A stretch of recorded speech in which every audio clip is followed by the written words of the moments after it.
오늘도 제가 한두 가지 좀 미리 말씀을 좀 드리는데, 뭐 그렇게 긴장하거나 그럴 거 없어요. 한 가지 중요한 거는 우리가 이제 술자리의 담소를 나누는 거하고, 또 여의도를 중심으로 정치적 갈등 속에서 대응하는 거하고, 국민의 삶과 국가의 운명을 놓고 행정을 직접 집행하는 건 전혀 차원이 다릅니다. 술자리에서 뭐 이런저런 얘기하고 뭐 틀려도 괜찮고 약간의 고의를 섞어서 거짓말을 해도, 소위 말하는 흰소리를 해도 뭐 상관 있어요. 술자리 끝나면 그만이고 잊어버리면 그만이죠. 그래서 상관없어요. 그럴 때는 거짓말을 하든 왜곡을 하든 농담을 하든 뭐 상관 있어요. 그런데 정치적 세계에서는 조금은 다르죠. 그건 책임을 져야 됩니다. 일부. 그런데 거기는 뭐 아예 뭐 대충 그렇습니다. 뭐 주로 그렇지요. 대체로 그렇습니다. 뭐 이렇게 상관없어요. 그냥 모면만 하면 되잖아요. 특히 우리 같은 정치 현실에서는 그렇게 하는 게 뭐 마치 실력처럼 느껴지기도 합니다. 질문에 답을 안 하고 엉뚱한 소리 하고, 뭐 저도 가끔씩 그럴 때가 있죠. 아주 곤란한 질문하면 딴 얘기로 슬쩍 넘어가고. 뭐 그건 정치 세계니까요. 서로 공격을 주고받는 관계니까 그럴 수 있습니다. 근데 그것도 너무 지나치면 안 되겠죠. 국회 가서 거짓말해서 위증죄로 처벌받고 이러면 안 되잖아요. 왜냐하면 국회도 공식적인 국민의 업무를 대리한 공간이기 때문에 그렇습니다. 그런데 이 행정 집행을 하는 장에서는 여러분과 저는 상사와 부하 직원의 관계 있죠. 지휘 관계에 있습니다. 그리고 상사들은 다 알 수 없어요. 저 장관들, 처장도 계시지만 그거 어떻게 다 알겠어요? 소관사부터 100% 다 아세요? 그 실무자도 자기 업무에 대해서 100% 안다고 하기 어려워요. 그 엄청난 업무 영역에 걸친 복잡한 일들 다 어떻게 알겠어요? 모르는 게 당연한 겁니다. 그러나 모르는 게 잘한 건 또 아니에요. 최선을 다해서 알아보고 자기 업무는 최소한 중요한 부분을 파악하고 언제든지 서면 없이도 설명할 수 있을 정도는 돼야죠. 물론 처음에는 그게 안 되겠지만 시간이 지나면 당연히 해야 되는 일입니다. 그래서 업무 파악하는데 보통 뭐 6개월, 아주 길게 잡으면 한 1년쯤 걸린다는 얘기도 있어요. 그래서 장관들이 취임하면 업무 파악하고 행사 다니다가 그냥 집에 간다 이런 얘기도 있어요. 우리 두 분 장관님 그러지 않으실 거죠. 워낙 뛰어나시니까. 어쨌든 그 기간을 최소한 줄이는 게 중요해요. 업무 파악을 빨리 해야죠, 당연히. 담당 국장이 되든 실장이 되든 뭐 과장이 되든 당연히 승진을 해서 또는 전보를 해서 그 업무를 맡으면 그 업무는 뭐 밤은 새지 못할지라도 최선을 다해서 빨리빨리 파악을 해야 돼요. 그러라고 자리 주고 수당 주고 권한 주고 하는 거 아닙니까? 이건 너무나 당연한 일이고, 특히 행정조직 내에서는 어제도 내가 얘기했지만 허위 보고를 하면 상사는 그 얘기를 믿을 수밖에 없어요. 그걸 파악하고 알고 있는 경우는 우연이거나 아주 희귀한 경우죠. 그런데 이게 상사들은 그걸 모르는 경우가 많습니다. 그래서 아주 악의적인 사람들은 그걸 활용을 하죠. 적당히 거짓말하고, 그래서 자기 이익을 챙기고, 또는 잘 몰라서 혹시 혼날 것 같으니까 적당히 거짓말 회피하는 왜곡 보도하고. 그게 제일 나쁘죠. 악의를 가지고 하는 거짓말, 허위 보고는 정말로 나쁜 거고, 자기의 무능함을 감추기 위해서 하는 거짓말도 그렇게 칭찬받을 일은 당연히 아니죠. 모르는 거는 당연한 일이긴 한데 그렇다고 뭐 권장되는 훌륭한 일은 아니죠. 모르는 거는 모르는 데 대한 책임을 져야 되는 겁니다. 권한의 크기만큼 책임을 지는 거예요. 세상에 공짜는 없죠. 권한은 크고 책임은 적은 거 그런 거 없습니다, 세상에. 권한만큼 책임을 지는 거죠. 책임만큼 권한이 생기는 거예요, 또. 그런데 권한을 행사하면서 자리가 주는 온갖 명예와 혜택은 다 누리면서도 책임은 다하지 않겠다는 그런 태도는 정말 천하의 도둑놈 신부 아닙니까? 그건 공직자뿐만이 아니라 일반 사회생활을 하는데도 어떤 역할도 맡아서는 안 되는 사람들이에요. 왜 그 자리 차지하고 있습니까? 일하기 싫으면 하지 말지. 돈과 명예를 누리고 싶으면 열심히 나가서 돈 벌어서 일하세요. 공직자들이 그러면 됩니까? 공직이라고 하는 게 책임이 뭔지 아닙니까? 제가 며칠 이렇게 업무 보고를 하다 보니까 제가 미리 얘기하잖아요. 모르는 거 당연하다. 칭찬받을 일은 아니지만 그렇게 비난할 일도 아니다. 문제는 이 상명하복의 지휘체계 속에서 부하는 부하로서의 역할을 잘해야죠. 제대로 보고하고 보고할 거 하고 왜곡하지 말고 허위 보고하지 말고 상사의 판단을 도와줘야죠. 그게 부하의 보좌 책임을 다하는 거 아닙니까? 그래서 행정 영역에서는 허위 보고 절대 하면 안 돼요. 제가 수없이 얘기하지 않습니까? 애매한 표현 하지 말라고. 차라리 모른다고 하세요. 누가 제가 모른다고 야단쳤습니까?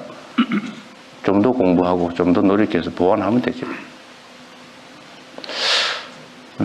이거 수없이 강조를 해도 가끔씩 이 정치에 너무 물이 많이 들었는지 그런 사람들이 있어요. 행태가 그런 거죠, 행태가.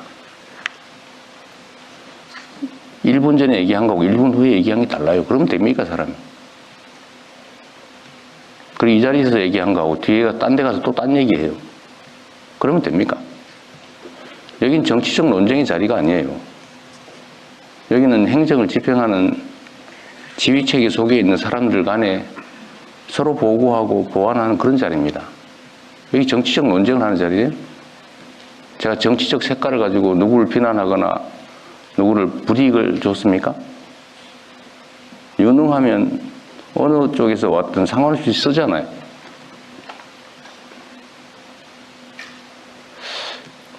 어쨌든 이것도 하나의 풍토의 문제죠. 특정 개인의 문제라고 하기는 어렵습니다. 그러나 분명한 것은 행정과 정치는 명확하게 구분된다. 이 자리는 행정을 하는 자리다. 그리고 여기는 지휘하고 명령하고 따르는 행정 영역이다. 정치적 논쟁의 자리가 아닙니다. 왜 그걸 그렇게 악용을 해요? 다시 한번 말씀드리지만 모를 수 있어요. 그리고 이 국민들이 쳐다보시면서 다 알아요. 여러분 참 놀랍지 않습니까? 저는 국민들의 집단지성을 언제나 믿고 있는 사람이고 또 그 믿음 때문에 이 자리까지 왔는데 그 이유가 아주 단순해요. 우리는 두 개의 눈, 두 개의 귀, 하나의 입으로 말하고 듣고 느끼고 그러죠. 그런데 우리 국민들은 1억 개의 눈을 가지고 있고요. 1억 개의 귀를 가지고 있고 입은 무려 5천만 개예요. 서로 실시간으로 소통하면서 우리가 느끼는 것 이상의 것을 느끼죠. 물론 전문적 지식이야 뭐 개별 인자들이 더 뛰어날 수 있지만 사람을 보고 판단하는 거 있잖아요. 딱 얼굴 보면 그냥 알아요. 표정 보면 느낌이 딱 오죠. 이걸 수천만 명이 느끼면서 서로 교감한다고. 그래서 국민 대중을 무서워해야죠. 옛날처럼 특정 요즘은 재래식 언론이라고 그러는데 이 특정 언론들이 이렇게 스크린을 해가지고 보여주는 것만 보이던 시대가 있었죠. 그럴 때는 이 소위 게이트 키핑 역할을 하면서 자기들에게 필요한 정보만 전달해주고 아닌 건 가리고 필요한 건 살짝 왜곡하고 이러면 국민들은 그것밖에 못 보니까 많이 휘둘리죠. 근데 지금은 안 그래요. 지금 실시간으로 다 보고 있지 않습니까? 아마 이 장면, 제가 말하는 이 장면도 최하 수십만 명이 직접 보게 될 겁니다. 시간이 지나면 수백만 명이 보겠죠. 보고 판단을 해요. 제가 이것도 하나의 예인데 저는 관세청에 질문을 해봤죠. 관세청이 외환 관리를 하니까 당연히 관세청이 책임을 지는 줄 알았더니 이 자리에서 관세청장이 그렇게 말했어요. 자기들이 실제 하는 게 아니라 그건 공항공사가 합니다. 그래요? 그럼 제가 믿을 수밖에 없죠. 원래 정확하게 얘기하면 지금 파악된 건 그런 거죠. 관세청이 하는 일이에요. 근데 관세청이 공항공사에 위탁을 했더라고요. MOU를 맺고. 또 그전에는 적당히 이렇게 했던 모양인데 작년도에 공식 협정을 맺었더라고요. 만불 이상 외화 반출 문제는 공항공사가 검색 대신한다. 이걸 내가 어디서 알았냐면 댓글 보고 알았어요. 기사 댓글 보고. 그런데 공항공사 사장은 처음에는 자기들이 하는 일이라고 하다가 나중에는 그건 세관이 하는 일입니다. 이렇게 얘기를 해요. 저는 또 그런가? 그런데 나중에 아니라고 계속 하는데 결국은 제가 그 기사를 보다가 댓글 앞에 올라온 거예요. 그거 MOU 체결해서 그 세관이 하는 거 세관이 아니라 공항공사 하는 게 맞는데? 라는 댓글이 있더라고요. 대중들은 다 아는 거예요. 그리고 이걸 범죄를 대통령이 가르치셨다고 비난하는 사람들이 있던데 그것도 역시 댓글에 다 나와요. 이거 몇 년도에 어디서 보도됐고 만불 이상 반출하다 걸렸다고 정부가 보도자료를 냈다 이런 게 그 댓글에 다 나와요. 우리 국민들이 보고 내가 저거 봤는데 저 옛날부터 있던 건데 뭘 새로 가르쳐. 그리고 더 결정적인 건 그런 거잖아요. 그러면 일부가 그걸 이용해서 범죄를 저지르고 있는데 쉬쉬하면서 그들에게 기회를 계속 주란 말이야? 누가 또 그런 얘기도 했더라고. 그러면 사랑과 전쟁은 바람피는 법을 가리키는 거야? 그 패널이 그런 얘기를 하더라고. 이게 상식 세계와 몰상식 세계의 공존이죠. 하여튼 중요한 거는 우리 국민들은 집단 지성을 통해서 이걸 다 보고 있어요. 제가 이 업무 보고 자료를 공개하는 이유도 그거죠. 우리도 여기 적응해야 됩니다. 직접 민주주의가 점점 강화돼 가잖아요. 아마 전 세계에서 민주주의적 소양이 가장 뛰어난 사람이 저는 대한민국 국민들이라고 생각합니다. 이런 부당하고 아니면 불공정하고 불투명하고 이런 걸 용인하지 못하잖아요. 용서하지 않아요. 그러니까 총칼을 든 계엄군도 순식간에 제압하죠. 국민들의 손으로. 그리고 우리의 일을 대신하는 공직자, 정치인들이 왜 우리의 뜻에 어긋나는 일을 하느냐고 말은 직접 잘 안 하지만 끊임없이 보고 판단하고 그리고 쌓아두고 있어요. 그리고 어느 순간에는 그 권력을 행사하죠. 국민을 우습게 보면 안 됩니다. 그래서 이 업무도 가급적 다 공개해야죠. 공개 행정의 원칙 있잖아요. 법에 있잖아요. 근데 왜 공개하는 것을 그리 탐탁지 않게 여기는 사람들이 있습니까? 당연히 공개해야지. 그렇지 않습니까? 다시 원래로 돌아가서 스트레스 받지 말자. 그리고 이건 일종의 기회일 수 있어요. 자기 하고 싶은 얘기도 좀 하고. 공직사회라고 하는 게 제가 제일 아쉬운 게 그런 거예요. 쉽지 않지만. 말하라면 절대 안 해요. 근데 여기 의외로 말을 하는 분들이 꽤 있더라고요. 그거 되게 좋은 일이죠. 이게 상명하복이 워낙 익숙하다 보니까 무슨 회의 때 되면 절대 말을 안 하는 게 무슨 미덕처럼 그렇게 돼 있던데 그렇지 않았으면 좋겠어요. 상사들은 담당자보다는 훨씬 몰라요, 원래. 자유롭게 얘기해야죠. 그리고 좋은 제안이 있으면 또 하고. 그리고 마지막으로 하여튼 우리 여러분의 손에 대한민국의 운명이 달려 있습니다. 지금은 또 특히 그런 시기죠. 전 세계가 격변하고 있잖아요. 정말 격동의 시대입니다. 그리고 그 사회를 이끌어가는 건 결국은 돈을 버는 거, 기술 개발하는 건 기업들이 하겠지만 그러나 방향을 정하고 그들이 행동할 수 있는 틀을 만들고 그들을 이끌어가는 것은 여전히 공직자들이에요. 그 중에서 그 행정공무원들이죠.